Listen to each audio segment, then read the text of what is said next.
Board के सभी छात्रों को मेरा नमस्कार।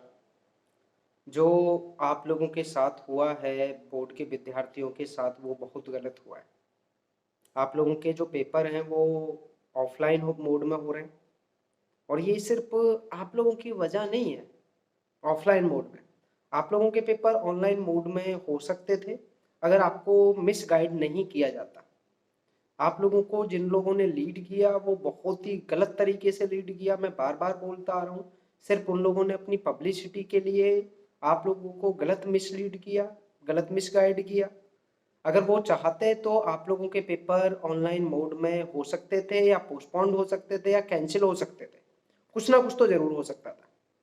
अब तक तो हमारा जो ये केस है ये सुप्रीम कोर्ट के अंदर चला जाना चाहिए था, लेकिन वो लोग सिर्फ आपको मिसगाइड करते रहे, मिसलीड करते रहे और सिर्फ अपनी पब्लिसिटी कराते रहे। कुछ कोचिंग सेंटर्स वाले आ गए आप लोगों में, जो कोचिंग सेंटर्स वाले थे वो सिर्फ आप लोगों का डेटा कलेक्ट करने लगे।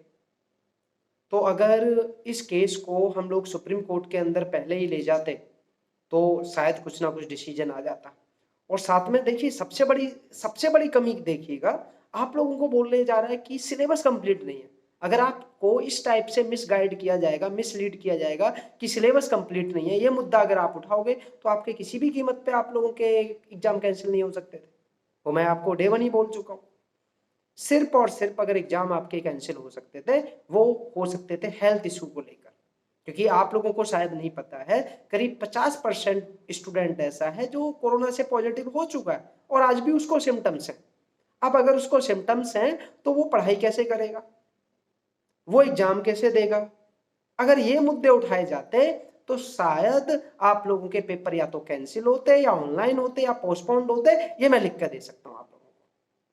तो ये मिसगाइड किया गया क्योंकि ये लोग सब गवर्नमेंट से मिले हुए हैं, शायद आप नहीं जानते।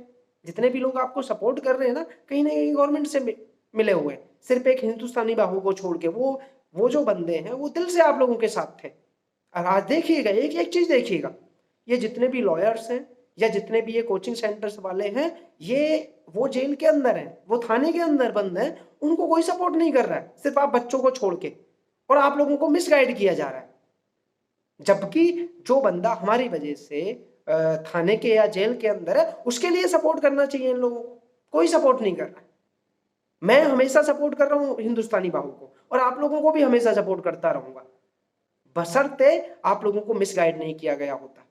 क्योंकि अब तो टाइम ही नहीं है, चीजें हाथ से निकल गई हैं हम लोगों के भी। तो इन लोगों ने करीब 2 महीने का टाइम आप लोगों का बिल्कुल बर्बाद कर दिया। आप लोगों ने इन पर आंख बंद करके एक ट्रस्ट किया और इन लोगों ने आपका ट्रस्ट तोड़ा। ये केस अब तक एससी के अंदर चला जाना चाहिए था, सुप्रीम कोर्ट के अंदर, और वहां से कुछ ना कुछ डिसीजन निकल जाना चाहिए था। अब इन लोगों को पता है कि बच्चों को बोलते हैं जी सुप्रीम कोर्ट में ले जाएंगे, कुछ नहीं होने वाला है। आप देख रहे हैं डिसीजन आ चुका है ना, ऑफलाइन ही होंगे। तो आप लोगों को ना तो इन लोगों ने पढ़ने दिया और आप लोगों को इसमें इल्जा कर रखा कि ट्विटर पे ट्वीट करो, रीट्वीट करो। क्या होता है भाई? सरकार सुनेगी आप लोगों की ट्विटर से? नहीं सुनेगी। सिर्फ इंफॉर्मेशन पहुंच सकती है वहां तक, जब तक आप ग्राउंड पे नहीं उतरेंगे। और ग्राउंड पे इन लोगों की हिम्मत नहीं है, औकात नहीं है इन लोगों की कि आप लोगों के साथ वो प्रोटेस्ट में आ जाए। बताइए, कोई भी लॉयर आया हो, कहते जी परमिशन मिलनी थी। अच्छा, गवर्नमेंट आपको परमिशन देगी इस टाइम पे? थोड़ी तो शर्म कर लो। या ये जो कोचिंग सेंटर्स वाले हैं जो आपको सपोर्ट कर रहे हैं कि हाँ ट्विटर से ट्वीट, क्या होता है भाई? उससे फर्क पड़ता है कुछ किसी को? कोई फर्क नहीं पड़ता। तो आप लोगों को मिसलीड किया गया, आप लोगों के करियर से इन लोगों ने खेल खेला जो इनको नहीं करना चाहिए था। थोड़ी तो शर्म कर लेते। तो अभी भी मैं आप लोगों के साथ हूँ। और जिन बच्चों के अभी पेपर हैं बोर्ड के 10th 12th के, उन लोगों को किसी को भी किसी भी तरीके की कोई दिक्कत हो, फिजिक्स केमिस्ट्री मैथ्स के कोई टॉपिक्स आपको समझ में नहीं आ रहे हो, कुछ पढ़ना हो, आप मुझे इस वीडियो के कमेंट में बताएं, मैं वो टॉपिक्स आपको पढ़ाऊंगा। और पास यार कोई बहुत बड़ी चीज नहीं है बोर्ड के अंदर पास होना। और हेल्थ से रिलेटेड इशू है उसको उठाइए और मैं उठाऊंगा, आप लोगों के साथ हूं हमेशा।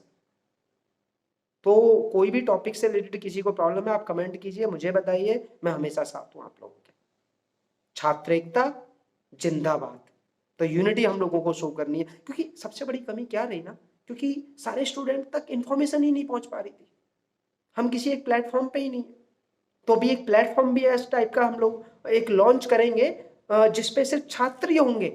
और हम लोग ना बटे हुए हैं, कोई कहता है जी मैं सीबीएसई बोर्ड का हूँ, कोई आईसीएसई बोर्ड का, कोई कहता है जी मैं महाराष्ट्र बोर्ड का हूँ, कोई यूपी बोर्ड का हूँ। हम लोग एक दूसरे का साथ ही नहीं देते। कोई कहता है मैं यूनिवर्सिटी का बच्चा हूँ, कोई कहता है मैं इंजीनियरिंग कर रहा हूँ। तो हम सब लोगों को एक साथ आना चाहिए। क्या किसान कभी ये कहता है जी मैं गन्ना उगाता हूँ तो मैं किसान नहीं हूँ, मैं किसानों का साथ नहीं दूंगा? आपने देखा ना किसानों में कितनी बड़ी यूनिटी, 11 महीने वो लोग उन्होंने प्रोटेस्ट किया और जमीनी स्तर पे किया। क्या उनको परमिशन थी प्रोटेस्ट करने की? बताइए मुझे, किसी भी किसान को परमिशन हो, लेकिन उन्होंने प्रोटेस्ट किया ना। ये लोग कहते हैं परमिशन नहीं है। अरे घंटा परमिशन, किस चीज की परमिशन? परमिशन नहीं है तो ये तो कुछ होगा ही नहीं। फिर हमारी तो आवाज हमेशा दबती रहेगी, हम तो आवाज अपनी बुलंद करेंगे ही नहीं कभी। हमेशा छात्रों पर अत्याचार होते रहेंगे और सहते रहेंगे। ये सब इन लोगों के बहाने थे।